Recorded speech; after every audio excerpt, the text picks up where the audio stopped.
It's time to learn the truth about the real Adam, the real Eve, the real authors of the Bible, and the real location of the Garden of Eden. All in today's video. Eve was not who the Bible says she was. The Bible is lying about Adam and Eve. She wasn't even his first wife. Adam got divorced and remarried, and there had only been one other woman in the world. Was he greedy, unfaithful, or what?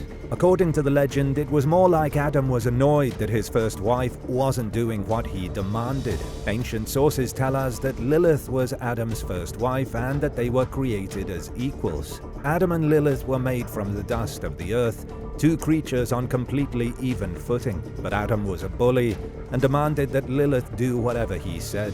When Lilith refused to be treated as a stepping stone or a toadstool for him, Adam became enraged. Lilith fled the garden, leaving Adam by himself. When a trio of angels persuaded her to go back, she refused. Irritated by the whole situation, God cursed Lilith to become the mother of demons. Then God made Adam a new wife, this time from a piece of him. Adam's new wife, the lovely Eve, was made from his rib. Eve would be the subservient wife Adam wanted in the first place. Lilith was left in the darkness outside of Eden, scorned and eager for revenge. Ancient Jewish legends claim Lilith seeks to kill Adam's sons to the end of time. This isn't the whole story, though. The Lilith story might also be a rip-off of a much older story. The earliest literary account of Lilith comes from the Epic of Gilgamesh. That's the same epic poem that told the first flood myth in ancient Sumer. In the book, Lilith is only mentioned briefly as a creature living in a tree. You may have been hoping for a little more excitement, but that's her entire cameo. She's a creature in a tree, but she is mentioned by name, and that's the important part. The next time Lilith appears in a book, it's the Old Testament, in Isaiah 34 and 35. She is mentioned only as a creature of death, destruction, and evil. Just like in the Epic of Gilgamesh, Lilith is a vague and mysterious creature. If you go and look in a modern Bible, you won't find her name. Almost all modern translations have changed the word from Lilith to screech owl or nightbird. Her name has been erased and replaced with a bird. This was done according to biblical scholars because Lilith is a word that means nightbird. A lot of Christians refute the existence of Lilith, attributing her story to a Jewish mystical book called the Alphabet of Ben Sira. This ancient book was written around the 8th century AD. The contents of this book have been deemed heretical by the church. It's been outright rejected by most Jewish researchers. Lilith appears in the book as Adam's first wife. There's also the Zohar, another mystical Jewish text. In the Zohar, Lilith is not the wife of Adam. She's the wife of a demon named Samael. Science reveals the real Adam. Science has discovered the real Adam, the first thing that ever lived in the world. But the real Adam isn't what the Bible has been telling us. Our earliest ancestor, the earliest ancestor of every living creature on Earth, isn't God and it isn't Adam. It's something called Luca. Luca is an acronym that stands for Last Universal Common Ancestor. A new study done by a team of scientists based in Hungary, the UK, Netherlands, and Japan traced human heritage back 4 billion years ago. They found that 600 million years after the formation of the planet, the birth of the very rock we stand on, the first basic organism was born. It was tiny, basic, and not at all what is described in the book of Genesis. The Bible tells us that God created the earth and all the living creatures on it.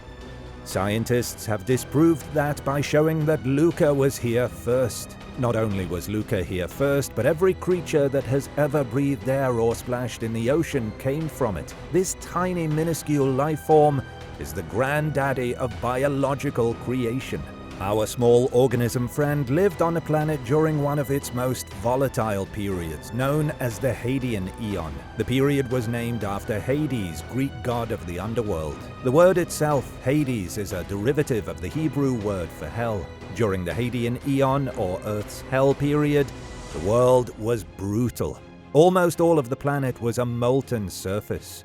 From the North Pole to the South Pole, Earth was one big volcanic eruption being constantly pummeled by asteroids. Scientists never used to think anything, even a tiny organism like Luca, could survive in these hellish conditions. Trust me, things are going to get biblical very soon.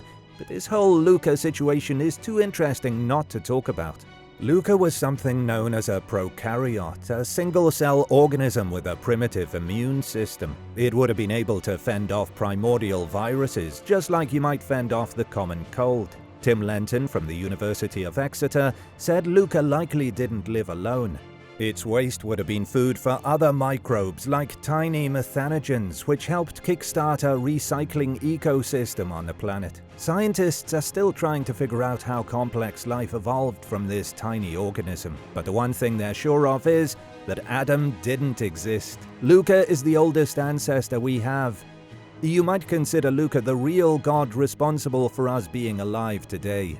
And now for number 9, but first it's shout-out time. I wanted to give a big thank you to Flufferflut and Bjorn Damn Wrong for supporting this channel. Be sure to subscribe if you haven't already for more videos like this. Genesis is a copy. Everything the book of Genesis stands for is a lie.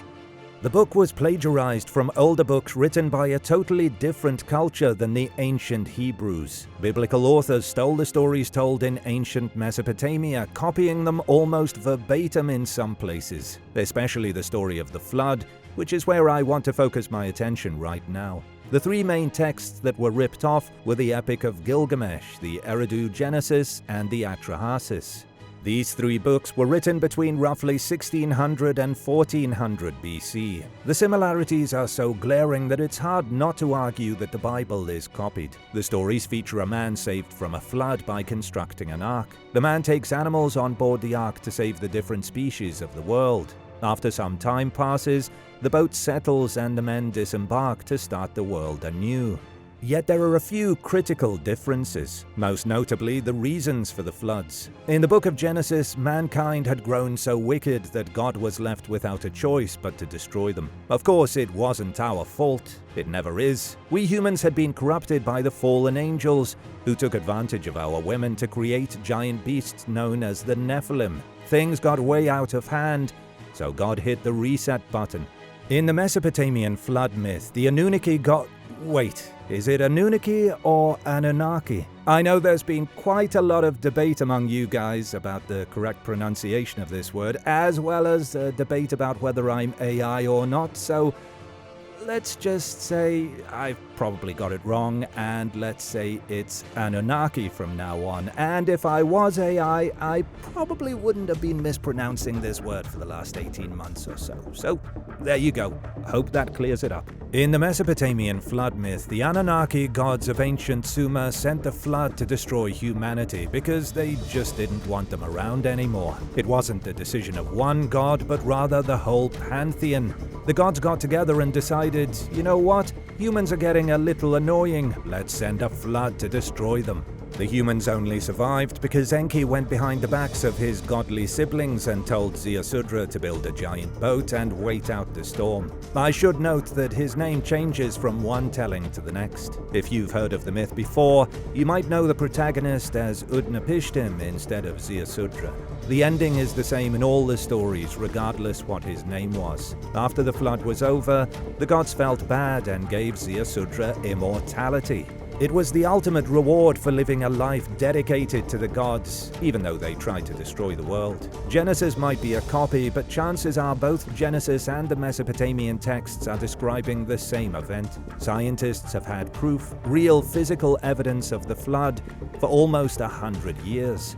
Excavations in 1928 revealed flood deposits in 2 southern Mesopotamian cities, Ur and Kish. In these same cities were cuneiform scripts describing the same flood that the Bible talks about. If that's a coincidence, it's the biggest one I've ever heard of. Sir Charles Leonard Woolley excavated the royal tombs of Ur and dug a test shaft underneath them. 8 feet beneath the tombs, he found evidence of flooding. Scientists have dated the flood that hit Ur to around 3500 BC, or 5500 years ago. If the Bible says Adam and Eve were created 6,000 years ago, the physical flood evidence matches almost perfectly with when it would have occurred in Genesis. What are your thoughts? Is it another coincidence? The torture of Saint Agatha. If you've ever been to Sicily, you've most likely seen images of Saint Agatha everywhere. She is the patron saint of Sicily, a woman who's had legends spun about her for almost 2,000 years. When I tell you what happened to her, you might lose your lunch. Agatha was born at the beginning of the 3rd century into a wealthy Christian family in Catania. By the age of 15, she was already deeply religious. She expressed to her family that she wished to live a life dedicated to God and remain a virgin. By the age of 21, she was a deaconess of the church. It sounds like a prestigious appointment, but the 3rd century was not a good time for being a church official. In the year 250, Roman Emperor Trajan Decius ordered the savage persecution of all Christians. But it wasn't Trajan responsible for what happened to Agatha. It was a man in the church who was corrupt. The prefect of Catania, a man named Quintianus, made inappropriate advances at Agatha. When she turned him away, he sent her to a brothel as punishment. But Agatha refused to, well, you know. She was sent back to Quintianus. Then Agatha was sent to prison, tortured and brutally mutilated. The upper part of her body was torn off. It was horrible. Agatha was left in her cell wounded and on the verge of death. Then St. Peter appeared and healed her wounds. Ever since, she's been the holiest saint in Sicily. The secret cannabis rituals of the Judites. What do you think is the typical Christian stance these days on smoking cannabis? It's probably frowned upon in the religious community, at least in most cases. But things used to be different. A team of scientists from Israel have found evidence that people in Israel were smoking marijuana during religious ceremonies 2,700 years ago. The ancient worshippers at Judite temples were smoking dope. When scientists performed chemical analysis on some residue they found in a pair of Iron Age altars, the tests revealed 2 very distinct things. The first was frankincense, the other was cannabis. The altars themselves were found at the fortress mound in Tel Arad, its history dating to the earliest days of Judaism. The fortified ruin is west of the Dead Sea, about 6 miles from the city of Arad in the Negev desert. It was used as a defensive outpost to defend the southern border of the Kingdom of Judah. In the 1960s, archaeologists began their excavations of the abandoned city. They identified an inner sanctuary, the place where ancient Hebrews sacrificed animals to God. It was at the entrance of this holy place where the 2 altars were discovered with the marijuana residue on them. Dr. Eran Ari from the Israel Museum in Jerusalem said this is the earliest known evidence of cannabis used by a religious cult in the world. He also said it's the first evidence of a hallucinogenic substance in the Kingdom of Judah. Smoking marijuana likely played a central role in cultic rituals. Seeing as the altars were at the doorway, everyone entering the sanctuary would have been inhaling the cannabis smoke. They would have hotboxed the place. But here's where things get nasty. The chemical analysis shows that the cannabis was not entirely pure. It was mixed with animal dung, a little bit of animal fat, and frankincense. It sounds nasty, and don't try this at home, it likely enhanced the psychotropic effects of the weed. The air would have been saturated, leading to a much more potent high. That would have made the religious service much more entertaining. They haven't been able to trace the cannabis to Christians 700 years later, but there is one interesting aspect that's loosely connected. The marijuana included traces of THC, the psychoactive ingredient in cannabis that creates the feeling of euphoria or well-being. They also found the presence of CBD, which relieves anxiety and pain.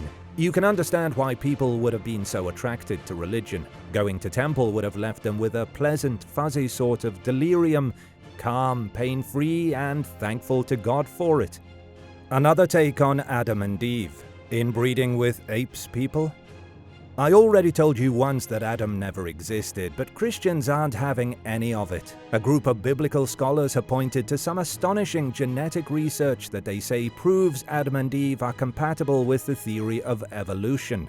Darwin is spinning in his grave right now. Even if Luca is our most ancient ancestor, science is pointing to the real possibility of an original man and woman, the 2 first Homo sapiens. After all, there must have been 2 at first, right?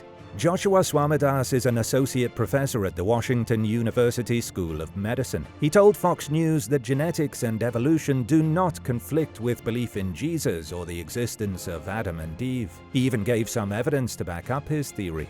How far back can you trace your genealogical ancestry? Each person alive has 4 grandparents, 8 great-grandparents, and the number balloons from there. But the population on the planet is only so big, which means there is inevitable overlap. Joshua has argued that by the year 1, before Jesus was even born, every person alive was a descendant of Adam and Eve.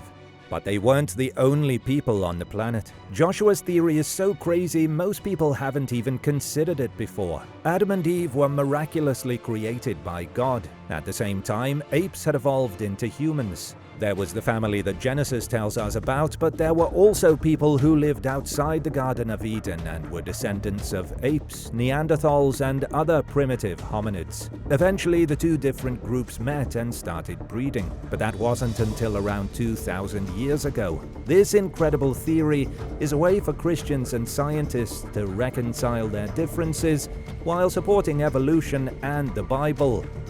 But do you believe it? The Wicked Bible. In 1631, a typo changed one of the 10 Commandments and resulted in the creation of what's known today as the Wicked Bible. Few copies remain, making it one of the rarest Bible printings in the world. It all began with King Charles I of England. He ordered 1,000 copies of the King James Bible from some printers in London. This was during a time when printing wasn't quite as easy as it is now. You couldn't just order books on Amazon and have them printed on demand. Early printing was a painstaking process that required people to set each letter of type by hand. It was easier than writing everything, but still took a long time and was prone to errors. In this case, the proofreaders did a terrible job. After the 1,000 copies were done being printed, it was realized a major mistake had taken place. The 7th commandment given to Moses by God himself atop Mount Sinai said, "Thou shalt commit adultery." The printing press missed the most important word in the sentence, the not. People reading the Bible thought God was telling them that they needed to commit adultery, otherwise they would be committing a mortal sin. The Wicked Bible was like the Ashley Madison of the 17th century. The mistake caused a big mess and was a major fiasco. The king took the printers to court and they were fined somewhere around $50,000 in modern currency. They also lost their printing license and were ruined. In the aftermath, the king tried to round up all the copies of the Wicked Bible and destroy them. Only around a dozen survived, most of which are kept today by wealthy collectors. You can buy one for yourself if you have around $100,000 to spare, and that's for a copy on the lower end of the quality scale. The question that still has never been answered is, was the typo just that, a typo, or did someone do it on purpose? Scholars think it could have been one of the greatest pranks of all time. There's another really suspicious error in the Wicked Bible's book of Deuteronomy. Chapter 5 verse 24 has the word greatness replaced with great ass. The text reads, God showed his glory and great ass. That definitely sounds like a prank to me. The Garden of Eden, found in real life. Thanks to archaeologists at the Church of the Holy Sepulchre in Jerusalem, the real location of the Garden of Eden may have been discovered. Paradise on earth is on the brink of being found. I don't need to tell you that the Garden of Eden was where Adam and Eve lived at the creation of humanity. I don't need to tell you about the Tree of Life, the tempting serpent, or the expulsion of Adam and Eve. You already know that stuff. What you don't know is where the garden is hiding right now. Archaeologist Jody Magnus says she does. Apparently it all has to do with the burial place of Adam. Adam was allegedly buried underneath the Church of the Holy Sepulchre in Jerusalem's Old City. It's the same location where Jesus of Nazareth was crucified and resurrected, atop what's known as the Rock of Golgotha. Underneath the crucifixion site is the Chapel of Adam. Legend has it that when Jesus was crucified, his blood flowed down through a crack in the rock, trickling through the stones to where Adam lay buried. When the blood of Christ touched Adam's dead flesh, he was resurrected. Some people think Adam is still around, disguised and living among us. Jody Magnus believes the story of Adam, the crack in the stone, and Christ's blood supports her theory that the Garden of Eden is in Jerusalem. The Bible explicitly states that the garden was located near 4 rivers, which have been traced to ancient Mesopotamia in modern Iraq. Jody doesn't believe it. She thinks Jerusalem was the real Eden. She isn't the only one with that idea. According to the Armstrong Institute of Biblical Archaeology, the ruins of Eden might be near the opening of the Gihon Spring in Jerusalem. The The spring might be barely a trickle these days, but it used to be a major source of fresh water just outside Jerusalem's old city. Scientists and scholars may have been interpreting the Bible wrong this whole time. They've been assuming the 4 major rivers in Genesis were close to one another. But what if the flood changed their drainage pattern, separating the rivers and changing their courses? Scholars are now thinking the 4 rivers were the Nile in Egypt, the Ganges in India, and the Tigris and Euphrates in Mesopotamia. They may have originally flowed around Jerusalem, meaning it could be a logical location for the original garden. There are some other biblical clues that point to Adam and Eve originally living in Jerusalem. The book of Joshua says that when the children of Israel crossed the Jordan River and entered the Promised Land, they returned through Adam, the city that is beside Zarethan. In other words, they walked through the place where Adam used to live. Genesis even says that when God removed Adam and Eve from the garden, he placed an angel in it with a flaming sword. The angel was at the east of the garden, preventing Adam from ever returning. This suggests Adam and his family moved east, to the same territory the Israelites passed through on their way to the Promised Land. Plus, let's be honest, what better land to have been promised than the remains of the Garden of Eden? Who wrote the Gospels? When I tell you who wrote the New Testament, you're going to be speechless. Most people assume it was Matthew, Mark, Luke, and John who wrote the 4 canonical Gospels. Some have even attributed the Gospels to Jesus himself, because why wouldn't he leave a written word behind? The truth is far more bizarre. Did you know that the original manuscripts of the New Testament weren't exactly the most organized documents? The Gospels are more than 24 independent letters and pamphlets scrawled across parchment and mashed together. The book was originally written in ancient Greek and contained no spaces between the letters or the words. There were no chapters and no specific verses. The New Testament wasn't even punctuated.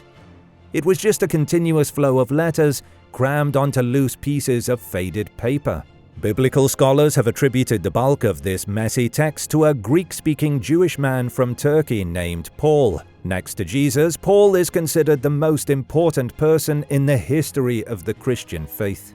He's considered to be the author of Romans, Corinthians, Galatians, Ephesians, Colossians, Thessalonians, Timothy, Titus, Philemon, and Philippians. Phew, that was a mouthful. But what about the other 14 books, including the book of Revelation and the 4 Gospels? Nobody knows. That's the big secret. The most important book in history, and nobody knows who wrote it. Even Christians can't agree on who authored the Gospels. Many believe that the Gospel of Mark was the earliest work to be distributed, published around the year 70. This was just 30 or 40 years after Jesus Christ died. Then came Matthew about a decade later, John a decade after that, and Luke last somewhere around 110. They were all written at different times by different people. Mark has been attributed to the secretary of Peter as in Jesus Christ's disciple and the first pope.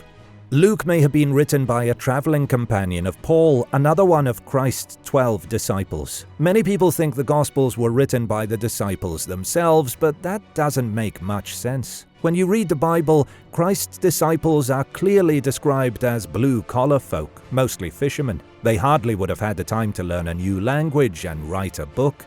There's still 10 works left in the New Testament that we haven't found an author for. The book of Acts is believed to have been written by the same person who wrote the Gospel of Luke. The book of Revelation, filled with apocalyptic visions, it's been attributed to a few different authors. Some say it was Jeremiah from the Old Testament. Some think it was Jesus Christ's disciple, John. More recent historical studies claim the author of Revelation was a Christian prophet who wasn't directly connected to any of the disciples or Jesus Christ. That's according to biblical scholar Dr. Craig Coaster. At the end of the day, nobody knows who wrote the New Testament. There could have been more than a dozen authors involved, with the texts having been written more than 100 years apart in some cases. Does that sound like the kind of book you want to base your beliefs on? The Japanese War against Christianity. Japan is one of the least friendly countries in the world to Christians. They've been at war with the followers of Christ since around 1627. When the war broke out, Japanese people rebelled against a foreign religion and their winemaking industry collapsed. It's a weird story with a lot of twists and turns. A document was recently found by researchers at Japan's Kumamoto University dating to the Edo period. The document says that the Hosokawa samurai clan who ruled the Fukuoka prefecture stopped producing wine in 1632. Researchers were curious about the date because in 1633 the shogunate transferred the whole clan to a different prefecture. As it turns out, the samurai clan was moved because wine was considered a drink of the Christians. The Japanese rulers abruptly halted the production of wine and basically banished the samurai who had been making it. The shogunate had prohibited Christianity. Period. Full stop. Japan was one of the few places that actively resisted Christian missionaries, but just barely. The very first Europeans to arrive in Japan were the Portuguese in 1542. The leader of Japan at the time was Oda Nobunaga. He tolerated the missionaries and allowed them freely into the country. The next ruler was not as friendly to the Christians. In 1587, Toyotomi Hideyoshi issued an edict that banned all missionaries from Japanese lands. The Christians had been openly hostile and intolerant to Shinto and Buddhism, the two religions already in Japan. There was something else that the Japanese didn't like. Word had started to spread that the Portuguese missionaries were connected to slavers. Slave masters who had allegedly been kidnapping Japanese people and selling them as slaves overseas. By the 17th century, Japan was growing more hostile to Christians. A lot of them had gotten in already thanks to Oda Nobunaga. Even though only a few missionaries had entered the country, they had spread Christianity like a rabid dog spreading rabies. The Tokugawa shogunate formally accused the religion of antisocial behavior and clamped down on Christian gatherings. In the 1630s, the Christians mounted an armed rebellion against Japanese authorities. They had enough and wouldn't take any more bullying. It did not go well for the Christians. Thousands of people were executed, and that was the end of them. What had previously been a ban on missionaries turned into an outright ban on the religion itself. This was what led to the collapse of the wine industry, since Christians were most notorious for drinking the stuff. It was brutal, but the brutality did prevent Japan from becoming a Christian nation. What do you think would have happened if they allowed Christianity to spread? In that alternate reality, maybe Pearl Harbor would have never been bombed, and the nukes would have never been dropped. The creepy foot and other bones of Saint Blaise. Blaise of Sebasta is a saint and martyr considered in the Catholic Church as one of the 14 holy helpers. Before I talk about his creepy foot, let me tell you about how the 14 helpers originated as a result of the bubonic plague that swept across Europe. These 14 saints are believed to be especially effective when it comes to protecting oneself against disease. You might invoke the name of Saint Blaise or any of his 13 compadres when you feel a chill coming on.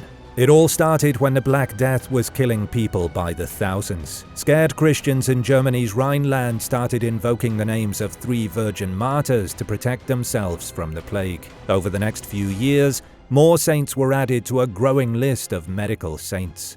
Each one of the 14 holy helpers has their own specialization. Agatha offers protection against headaches. Catherine of Alexandria is the patron saint of philosophers and also protects against diseases of the tongue. Christopher protects from the bubonic plague. Erasmus is your guy when it comes to intestinal ailments. Saint Blaise offers protection from throat illnesses. But was he a real person? And whose foot is truly on display at a museum in France? The earliest reference to him is in a medical document written in 500 AD by Aetius Amadenus. His name is mentioned only briefly, to be invoked when treating a patient who has something stuck in their throat. In the writings of Marco Polo, he mentioned a place where Saint Blaise obtained the glorious crown of martyrdom, though nobody knows where it is. The same shrine was mentioned again in 1253, but like I said, nobody knows where it is. Whether he existed or not, the legends attached to him are fantastic. Blaise could heal just about any bodily ailment. He was also an expert on the human soul. He could heal animals and eventually fled to a cave where he could hide from civilization. In 316, a local governor learned about Saint Blaise's healing abilities and ordered him imprisoned. After a brief interrogation and some torture, Blaise was beheaded. 400 years after his death, he became a legenda. A cult formed in the 11th century in his name and spread across Europe.